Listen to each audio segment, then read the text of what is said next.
wants Hashem that they should be killed. And Bria says, don't pray for the death of the wicked, pray for the death of the sins, of the wickedness. Don't say that they should be taken away, but that their sins should be taken away. Don't hate the sinner. Don't hate the sinner, hate the sins. And this is a particular haga you see. A mahalach, what these righteous women have. They're not into, men are to, conquer and destroy, kill them all, let God sort them out. Right? Not right. But Leah, and with Bria, they see it's the sins itself. The person deep down inside, they could be anything. They could be good, they could be bad. It's the actions, it's not them. It's not them. So you learn that exactly. You learn this. You look at another person. You have to look at yourself. If you look, if your body is secondary, the neshama is primary. You only see the neshamas, and you see the beauty of the neshama. That's what the Rebbe taught us. The Rebbe can literally look at everyone and see it right to their neshama, and just see the neshama. So you could overlook the best thing. You imagine what it's like when I was younger and I grew up by the Rebbe. I was completely, that the Rebbe should embarrass that the Rebbe should look at me. It's like that. The chatas biyada, like you're just embarrassed of the sins that your collection they've collected over the years. He knows what you did last week. Yeah, exactly. You don't want to look at him, but the Rebbe looks through that. He looks beyond. He looked at the pure nefesh that you had, the pure neshama you have. He saw it, and he loved that. He had genuine, absolute love for every single yid. No matter what, there were people actually in that line probably with more sins than me, maybe one or two. The long line, you're probably, two. A lot of people, thousands of people that go by every day. It's embarrassing. You think about it, but the Rebbe didn't look through that. He wasn't getting caught up on that. That's the tzaddik, and they look and see the show, and they have mamish love for another year. It's about the love for another year. Yaakov has his love for another year overrides his awfulness. If you talk to love Vorchel, if you talk to love Vorchel, he couldn't deceive her. Well, why would he want to? Why would he want to lie to her? Why would he want to let her hang in it and break his promise? Did he eventually learn to love Leah? Yes. The Mashal says beautiful question. He says, by the time Shimon, first of all, when Leah's pregnant with Reuben, Doesn't he reject? This he doesn't reject. He rejects that thing. By the time he's pregnant with Reuben, he says, "How can I hate the mother of my children?" So by the time Shimon, it says by Levi, she says, "Now he will turn to me," because by the first two she wasn't, she wasn't hated, but she was referring to this to her past, to the sense that there was Yaakov obviously, clearly showed a favoritism towards Rachel. That's when he wanted to marry richly. So, but you see, how could that Yaakov is staying in a relationship that you hate? You're not allowed to be in a relationship with. You're not allowed to be in a relationship with your mom, your future spouse. You're certainly not allowed to be intimate with them. You can't have relations with them when you're in a state of hatred. So the sages say once he had more kids with her, right. He actually says by the time he saw that she recognized that she was pregnant. That so with even the first one. With even the first one. So why is it in the Chumash then that you see Leah saying?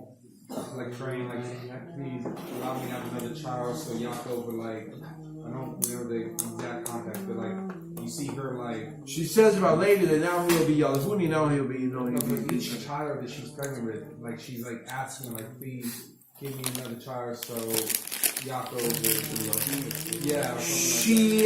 she calls it the child in the name that we will see that this child will bring Yaakov's love for me. Right. So she wants. If it was after the first child, why does she say that for every child? Yaakov doesn't hate her, but he loves Rachel more. So she feels jealous. Yeah. She doesn't feel hated, but it's hard. But she wants that Yaakov will show her at least equal love, or a little more love. So she feels if she pops out, right. But the Maharsha, by the time Shimon, Yaakov says, "How can I hate the mother? I can't hate of these children." Why did she hate her in the first? Why did he hate her in the first place? It wasn't even. It was love on. He didn't hate her. Right. He didn't hate her. That's why the Gemara says that he didn't. He could not have hated her. He just had more love to. Right.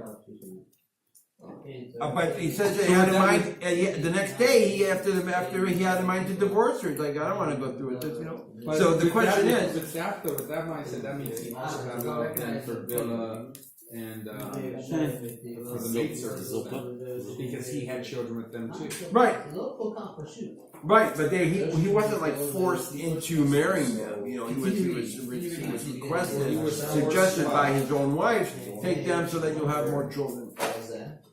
But they were sisters. Which was common in those days. You had wives that will be bear the children for you. Very good. What else is he's talking about? The shop doesn't agree with this, right? Yeah, they were sisters also, right? Right. So it says that they were sisters, but they were like a kinyan. They were the daughters of the servants. So Kain Ebed, Kain Rabbi. So they were completely a kinyan. They were like more property at that point. Oh, okay. So halachically, they weren't sisters. Right. So the question remains. So when Yaakov finds out that she's pregnant, that he loves her. But how does he have this conception in the state of hatred, in the state of dislike, at least? You know, it's not pure love. You know, you certainly can't be together. Can you imagine a child born of such, of a union where one of the spouses literally hates the other? So the Maharsha explains very logically, very beautifully that. We know by Yaakov that Reuben was conceived from the first try. From his first drop ever, Reuben was conceived. And at that moment, he thought he was with Rachel. So he had nothing but love in his heart. So that child was conceived in a union where there was absolute love.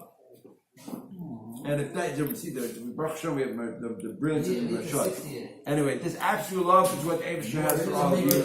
And so we should have of each other. And we should only continue to have it. And you guys are happy. Our mom is married. Like all of you guys, I love you guys. You're amazing. And you should, and I'm very proud of all you guys. You really, I see you guys work hard and try hard. You know, there's a lot of bumps in the road, but you get up, you get back on the horse, and you keep pushing. And that's what it's all about. It's got to give 110%. I'll make you proud. You do make me proud. You guys make me proud. I love you guys. And anyway, you're all good. I'm sorry I'm late on your beers. I owe a couple beers. You know, you play good. You hope you play good. I think you played pretty good tonight. Yeah. It's got to give 110%. Number one! Yeah, not on your beat, man. I don't want to get you doing super good. Good. So this is what you guys have your Shabbos when you go for your meals tomorrow night for Shabbos, and they're going to ask you if it's right charity. Obviously you guys are in the mind today, but this is a famous question, and you'll be able to answer to. Remember, it's Yaakov's promise to Rachel. That even the Bnei Noach, that he had overrides the chumrah. The chumrah that he had. He has obligated the 7 mitzvahs enough, but it's a chumrah that keep the rest of the Torah. And this promise is was derived from the 7 mitzvahs. No, the deception and lying to somebody is rooted from the 7. Right. It's in the Be Truth, the have Mishpat. The chumrah of keeping the Torah. It's from Thou Shalt Have Justices. When you deceive someone, you cause Thou Shalt pain. Appoint. And then the fact that the Torah gives a reason why not the two sisters should have married, and before Torah, once that reason is no longer extant, because we see that clearly they bond that they have and their love that they have in spite of that they're willing to share, then that gets overridden. It's not one of the Shev Mitzvahs B'Noach. Incest is not one of the Shev Mitzvahs B'Noach. It's not. That's not incest. Oh, also the viewers, they convert having relations with two sisters. That's not incest. That's brother and sister. I'm wrong. We're gonna end the video now. Bye. I don't want